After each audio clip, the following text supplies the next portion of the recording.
This is Fabian with The Breakaway, and we are here with a January 6th political prisoner, Robert Morse. Can you tell us when you were released and where you were released from? Yeah, so I was released at 11:45 p.m. last night from the Pittsburgh halfway house. And instead of, kicking my feet up and saying, all right, enough's enough, I hopped in the car, drove through the night to be here so I could see these men released. I didn't feel right about, enjoying my freedom knowing that other people weren't going to be free yet.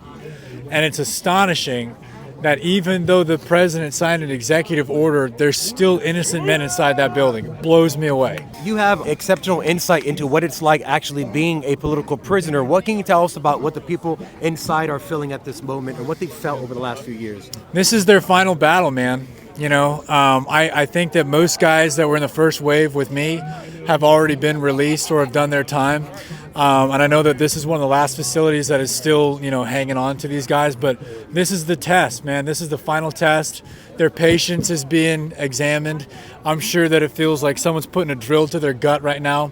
However, God tests those he's about to elevate. And so I think this is nothing but another spiritual battle that, we've all had to face in our own different types of arenas.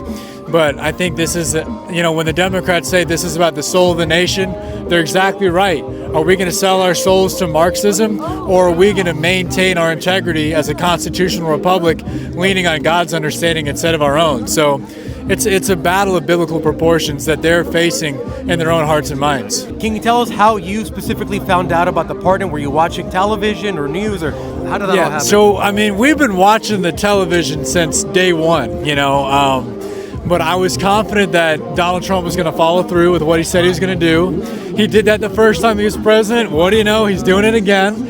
And so I knew that I was pardoned around 8 p.m. last night, but the halfway house wasn't going to release me. So I spent a lot of time on the phone calling people up, asking people to make some phone calls.